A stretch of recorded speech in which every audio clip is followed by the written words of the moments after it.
Boa tarde, gente. Boa tarde, Natival. Natival vai passar os slides para mim, gentilmente, né? Porque eu não tenho muito letramento para lidar com o Meet, não, viu? Aí Natival vai terminar passando os slides para mim. Queria agradecer, né, ao convite, né, do NELP, nas pessoas de Natival, né, professor Natival, professora Uda e professora Mariana, né? Agradecer esse convite de estar aqui hoje, né, com vocês, discutindo, trazendo algumas questões, né, que ficarão abertas, mas que certamente vão nos suscitar algumas reflexões, né? Estou muito feliz de estar aqui hoje também, nesse evento, em homenagem à professora Rosa Virginia Matos e Silva. Enquanto Eliette falava, enquanto Ari falava, um filme me veio à cabeça, né? Memórias me vieram à cabeça no momento que eu fui, em 2007, da iniciação científica, né? Orientado por ela. E aí, um dia, eu estava lá transcrevendo o texto que eu vou trazer hoje novamente, em homenagem a ela. Eu estava transcrevendo o texto de Garcia de Rezende, do século XVI, e ela abriu a porta da sala e me viu lá transcrevendo, e meio assim, agoniado com algumas coisas do próprio texto, né? E coisas, inclusive, que a própria linguística histórica, na época, não daria conta, não teria respostas da linguística histórica. E aí ela olhou para mim, abriu a porta, olhou para mim e disse: "Você gosta mais de filologia do que de linguística histórica, não é, Tom?" E eu disse: professora, eu gosto mais de filologia do que linguística histórica, embora a linguística histórica esteja também aí como um dos escopos, né, dos meus estudos. Não se pesquisa um texto medieval como eu faço se não tiver um mínimo de manejo com as estruturas linguísticas da época, né? Se não se compreender minimamente.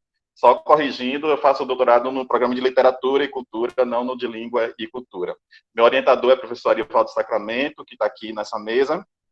Cumprimento também essa mesa, né, composta pelo professor Ari, meu orientador, meu amigo, meu parceiro, pela professora Eliette também, que é minha amiga, minha parceira, e pelo professor também Marcos Vinícius, que já ouvi falar também de artigos e tal.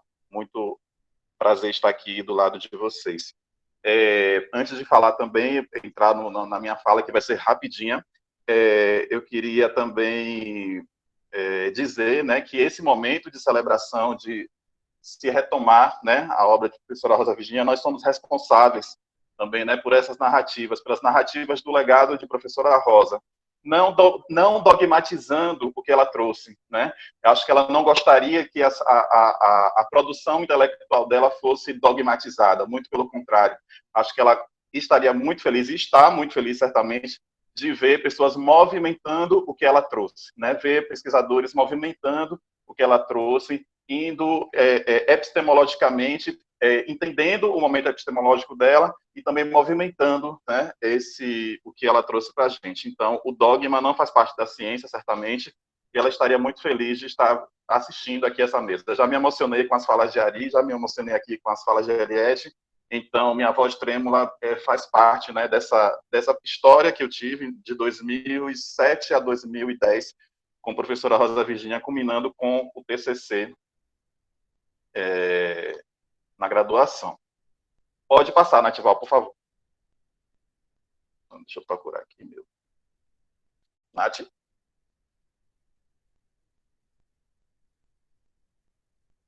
estão me ouvindo? Estamos lá. Sim, Tom. É a primeira vez que eu falo no Meet, é muito estranho, porque a gente tem a impressão que a gente está falando sozinho com mais de 130 pessoas na sala.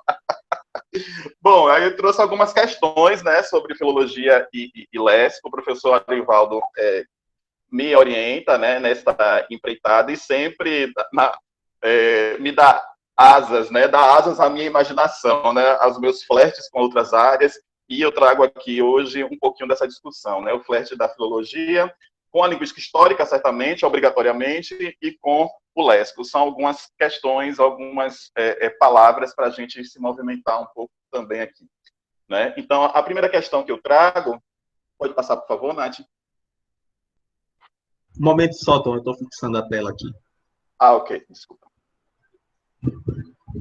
Então, a primeira questão que eu trago, enquanto o Nath fixa a tela, é desse Pronto. lugar Oi? Pode. Pode passar, né? Pode passar para o segundo slide, por favor, quando conseguir. A primeira questão que eu trago é a relação, né, esse lugar da filologia no âmbito das ciências históricas, né, pensar essa historicidade, essa prática filológica situada numa historicidade, essa prática filológica situada nas ciências históricas, né, a primeira questão que eu trago. E para pensar essa questão, me utilizo de Michel de Certeau, no seu texto de 75, A Escrita da História. A segunda questão que a gente vai falar um pouco aqui é da relação, claro, da filologia com a linguística histórica, né? Trazendo aqui Rosa Virginia Matos e Silva, e um texto que publicamos, eu e meu orientador, no ano passado, e a Ari já falou também, né, aí na fala dele, de certa forma, desse texto, sobre a relação da linguística histórica com a filologia. E aí a gente entra, né, eu recupero um pouquinho desse meu percurso como professor da Rosa Virginia, situando esse léxico lá no primeiro momento da iniciação científica, em 2007.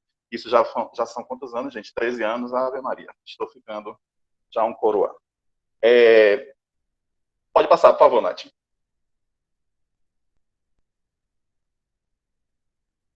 Aí eu trago essa citação aqui, né, de Michel de Certeau, que diz o seguinte, duas citações de Michel de Certeau, para a gente pensar um pouquinho nessa historicidade, nesse lugar da filologia nas ciências históricas, né? Sublimar a singularidade de cada análise é questionar a possibilidade de uma sistematização totalizante e considerar como essencial ao problema a necessidade de uma discussão proporcionada a uma pluralidade de procedimentos científicos, de funções sociais e de convicções fundamentais. Por aí se encontra, já esboçada, a função dos discursos que podem esclarecer a questão e que se inscrevem, eles próprios, em segmento a ou ao lado de muitos outros. Enquanto falam da história, estão sempre situados na história. Esses discursos não são coros flutuantes em um englobante que se chamaria a história, o contexto. São históricos porque ligados à operação e definidos por funcionamentos. Já já a gente vai comentar um pouquinho essa citação. Trago outro aqui. Pode passar, Nath, por favor.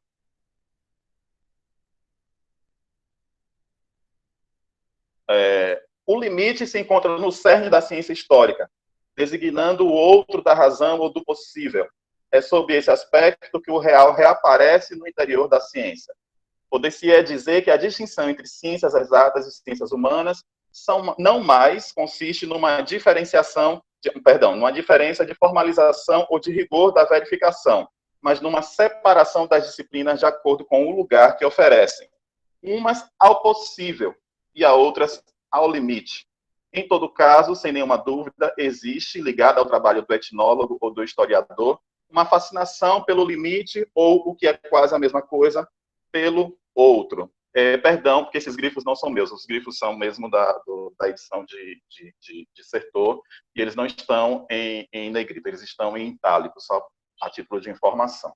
Bom, a primeira coisa que a gente pensa aqui, né, que a gente pensa com essas duas citações, né, é que a filologia, ela não pode se eximir, né, da sua reflexão, né, das suas práticas, da reflexão de suas práticas, né?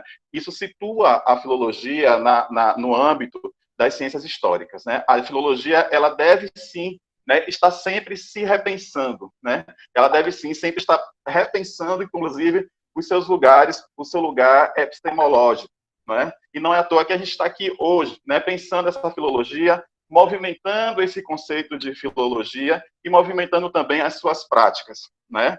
Então, pode passar, por favor, Nath. Daí também, né, entendemos que o trabalho filológico tem e deve reivindicar seu lugar nas ciências históricas, né? A gente sempre está falando da linguística histórica, sempre está falando da filologia, precisando da história, mas a gente precisa também de refletir sobre nossas práticas, né? Refletir sobre essa história, o que é histórico na linguística histórica, né? Certamente não é hoje, não é o histórico do 19, não é o histórico, como a Arid fala, né? Fenomenológico, né? Um fenômeno ali marcado pelo darwinismo, e por aí vai, aquele fenômeno que ele nasce, cresce e depois morre, né? Certamente não é hoje esse fenômeno, e a professora Rosa Virginia bem falou disso nos seus caminhos da linguística histórica, que daqui a pouquinho a gente vai falar, né? E aí a gente pensa também, né? Daí entendemos que o limite ou o outro, ao mesmo tempo que situa a filologia nas ciências históricas, também a leva para a fronteira a despeito de seus devidos rigores, né? A gente ouve muito a expressão, né? O rigor filológico, né? Mas independente desse rigor filológico, esse limite que Sertor fala, que se encontra com o outro, se encontra com os diversos sujeitos, né, que compõem historicamente as diversas comunidades, esse limite leva a filologia a uma região de fronteira. Tanto leva a uma região de fronteira que muitas vezes nós hoje, né, século XXI, né, julho de 2020, tendemos a confundir um pouco a linguística histórica com a filologia, né? Porque, assim, Ari mostrou aquele gráfico, Eliade também, a gente vê ali que os limites eles não são tão rígidos, né? Muita coisa vai se interseccionar, né? Tanto da prática da filologia como da linguística histórica. Isso a professora Rosa Virginia fez muito bem na sua tese de doutorado, propondo, né, a edição crítica dos diálogos de São Gregório, né? Por favor, passa, Nath.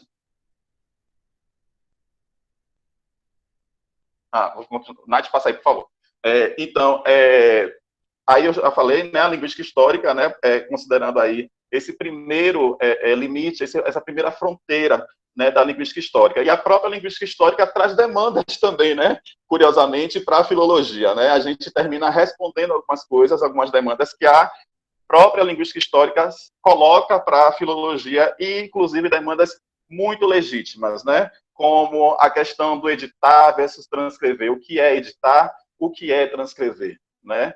Essa é uma questão que está muito mais refinada, claro, no âmbito da filologia. Né? Quando a gente edita, quando a gente diz que vai editar, a gente não está fazendo apenas uma transcrição de um documento, digamos, do século XVI, do século XV, como Eliette bem falou aí. A gente não está apenas transcrevendo, a gente está fazendo uma leitura crítica, né? A gente está ali tirando dali elementos, né? Usando aqui a metáfora de professora Rosa também, elementos para análises a posteriori, né? Isso é editar, né? Editar é fazer isso, né? Se fosse somente transcrever, a gente só transcreveria, não tiraria nenhuma leitura crítica desse material que a gente está transcrevendo, né?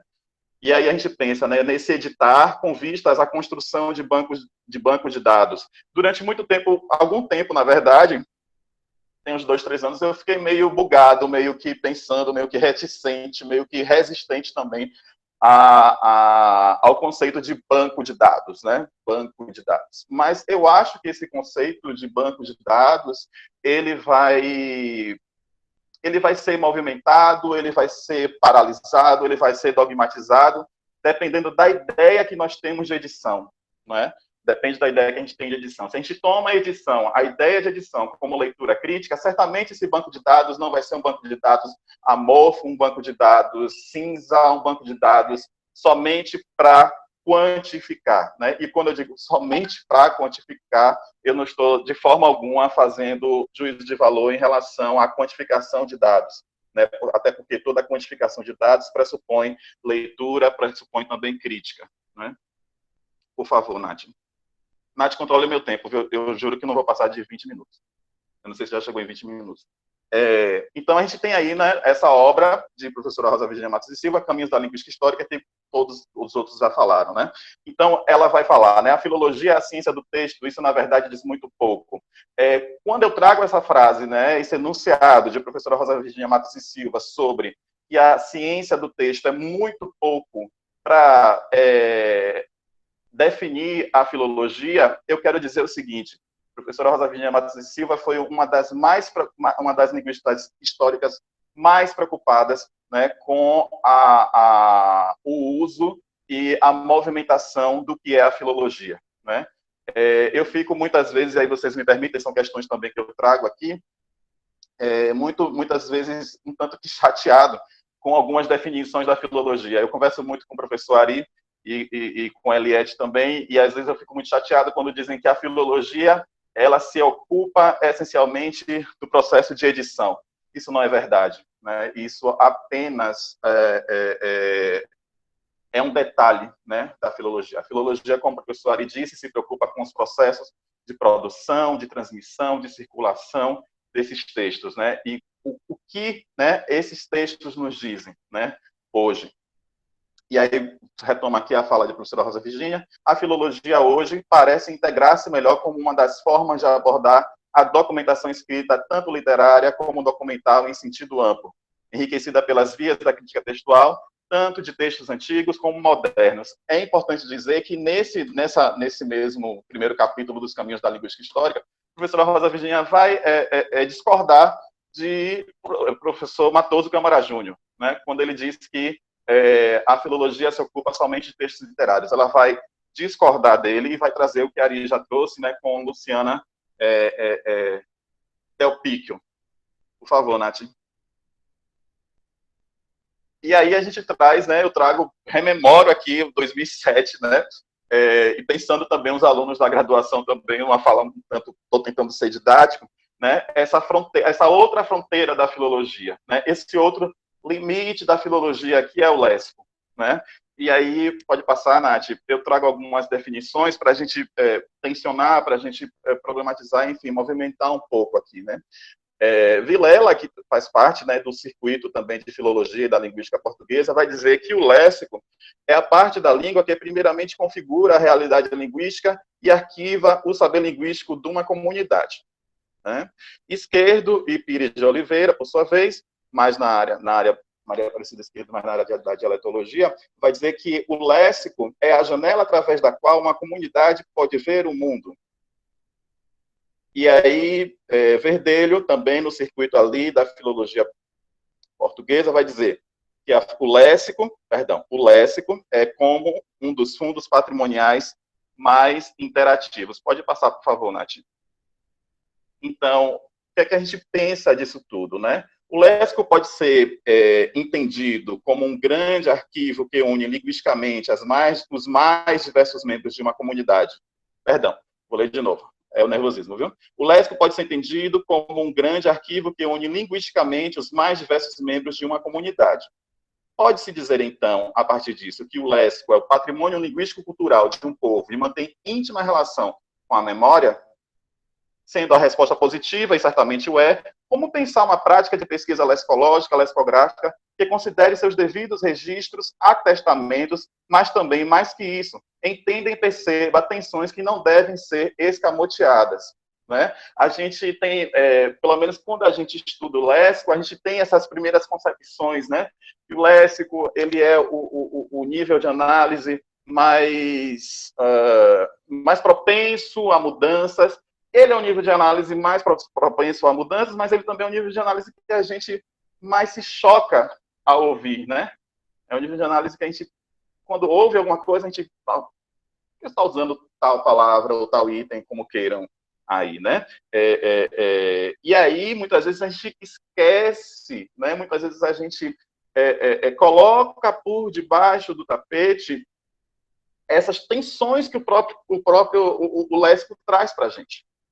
Né? Então, aí a gente pergunta, né, como pensar, né, essas tensões, como trazer para a prática lexicográfica, lexcológica, como trazer para os fazeres da filologia para a prática filológica, também essas tensões, né, que fazem parte dos arranjos linguísticos, dos arranjos sociais, e por aí vai. Pode passar, Nath, por favor. E aí eu trago, né, uma possível chave de leitura para essas questões, né? Retomo Michel de Certeau na sua escrita da história, né? Que ele vai, e aí eu parafrasei um pouco, mexo um pouquinho com o conceito dele, ele vai trazer o conceito de historicidade como uma prática interpretativa, uma prática que você está ali interpretando, está movimentando sentidos, está movimentando socialmente, não é? Então, eu gosto muito desse conceito de Michel de Certeau, justamente porque muitas vezes a gente usa alguns conceitos, historicidade, até o conceito da história, sem uma reflexão. Então, eu gosto muito de refletir um pouquinho nos conceitos, né? Já que a filologia também é uma área, é uma ciência conceitual, né? Então, aí a gente traz, né, a historicidade como essa prática interpretativa que movimenta, né, arranjos sociais que desloca, e que desloca também esses arranjos e esses sentidos. Por favor, Nath.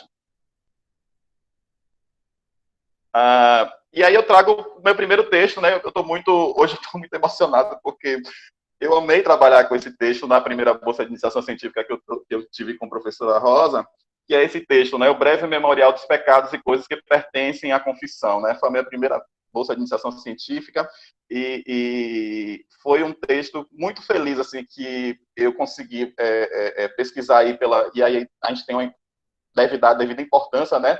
Com os arquivistas, os bibliotecários, que digitalizam, né, esses textos antigos e que certamente não deve ser fácil devido à antiguidade dos textos. É um texto do século XVI, né, de Garcia de Rezende, é um texto que remete ao que Eliette né, acabou de trazer, naquele contexto mesmo que Eliette trouxe ali do XVI, da solidificação dos Estados-nações e por aí vai, né? E aí eu trago esse texto para a gente pensar um pouquinho, né? O breve memorial dos pecados e coisas que pertencem à confissão, né? Aí é quando a gente pensa, né? Em 2007, quando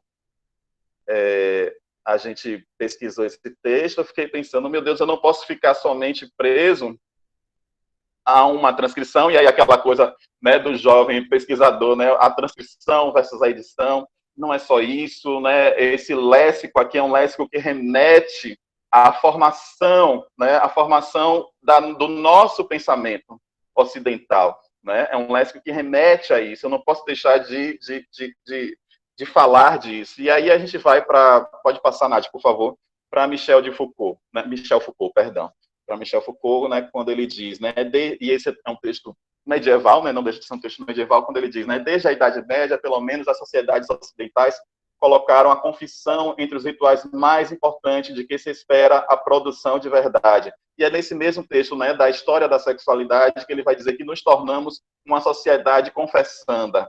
E aí eu fiquei maravilhado, porque estudar Foucault lá em 2007 me ajudou muito para entender o processo de produção e não somente entender a interdição, o não falar, mas com Foucault eu entendi que nesse texto aqui, né, e esse texto patenteia isso, né, eu entendi que não existe uma interdição, mas sim um processo de produção, de incentivo ao falar, né? Você tem que falar, você tem que se confessar, né? E aqui, por favor, Nath, por favor. E aí a gente tem, né, esses processos, né, patentes aí no texto de incentivo ao falar, né, que aí depois ele trabalha com o benefício do locutor, né, também. Né? Digo aí na linha 6, né, digo minha culpa a Deus e a vós, Padre, que eu pequei em tal pecado, desta maneira, tanto tempo e tantas vezes em tal lugar, tal tempo e tal estado de pessoa, tudo humildamente, como passou sem ficar, coisa por dizer, e desta maneira confessarei todos aqueles em que pequei e suas circunstâncias, e os outros não, porque confessar o que não fez, né, o que não fiz, também é pecado, como deixar de dizer o que fiz. Né? Então, assim, veja aí que a gente tem aí um léxico, que a gente tem aí aí eu retomo aqui ao feliz conceito de Halliday, né? A gente tem uma lexicogramática aí bem arrumadinha, né, que nos faz confirmar historicamente que o que acontece aí nesse contexto do 16, nesse contexto medieval, não é uma interdição do falar, mas sim um forçar a falar. Né? Você tem que falar, você tem que me dizer os mínimos detalhes do pecado que você cometeu, e isso, é claro, dentro de um ritual religioso bem rigoroso. A próxima, por favor, Nath. Na página 18, a gente chama a página porque não é manuscrito, não é manuscrito, não é folha, na verdade é um impresso, na verdade, embora ele tenha toda uma beleza de um manuscrito. Né? Então, aí, né, a partir da da linha 5, 6, 7, o nono, né? O nono pecado, ele elenca, né, os pecados. O nono, não cobiçarás a mulher alheia, né? Não cobiçarás a mulher alheia. Se desejei a mulher ou filha alheia, se desejei freira ou parenta ou judia ou moura ou outra alguma, e quanto me durou este desejo? Se trabalhei, eu pus por obra de o cumprir, e se o fizera, se podera. Se desejei também, olha só, ser desejado de alguma mulher. Então, veja aí o sistema aí, né, sempre te impelindo, sempre te convidando, sempre te forçando a falar, né? Aí já estou terminando. Por favor, Nath. Então, a gente pensa, diante de uma riqueza de um texto desse, de uma riqueza histórica, linguística, ideológica também, né? A gente pensa nesse registro, e o registro que eu estou pensando aqui é o registro mesmo da lexicografia, e nessa produção desses sentidos, né? O que é essa culpa para esse contexto? Certamente não é a culpa que a gente atribui hoje, né? O que é esse tempo para esse contexto do século XVI? O que é essa mulher também, né? A gente vê ali que ele fala da judia, ele fala da moura, e cada uma tem seu peso, né? Cada uma tem seu peso, tem seu peso de estigma social, né, para a época. E essa freira também, né? Cada uma tem seu peso, cada um tem sua sua estigmatização já garantida, né? E como essa estigmatização a gente vê, a gente percebe, é a partir do texto, e fazendo também esse texto conversar com outros textos também, né? Muitas vezes a gente tende a somente ficar ali preso no texto que a gente está analisando, e aí a gente perde, ou muitas vezes a gente erra algumas análises, algumas interpretações, porque a gente acha que o primeiro sentido que está ali, que a gente está lendo, é o sentido que a gente vai atestar, é o sentido que a gente vai registrar, né? A gente está lidando com a ciência histórica, né? Por favor, Nath. Então, gente, eu trouxe para vocês, para a gente, né, discutir aqui, né, nessa necessidade de se concluir, que a gente vai concluir já agora, né, pensar, né, situar, a gente precisa situar essa filologia nas ciências históricas, a gente precisa sempre estar refletindo sobre a historicidade da filologia, da prática filológica, o mesmo serve também para a linguística histórica, certamente, né, a gente trouxe aqui também esses limites, né, o que são esses limites e como esses limites nos levam à fronteira. Né, a primeira fronteira que a gente tem, né, quando a gente pensa a prática filológica, é certamente a fronteira da linguística histórica, né? Como a gente pode pensar, movimentar essa fronteira, né? Filologia e linguística histórica, aí eu trago um termo de professora Rosa num artigo, no trabalho, se não me engano, de 2006, no CEF, 2006 a 2007, né? Essa relação tensa da filologia com a linguística histórica, responsável por encontros e também desencontros, né? Muito salutar, muito natural também. Né? E aí a gente traz também o léxico, né, sobre a historicidade, a leitura crítica, né, é preciso fazer leitura crítica disso tudo, e registro e efeitos de sentido também dentro disso. Por favor, pode passar, Nath. Então, gente, muito, muito obrigado por estar aqui discutindo hoje com você.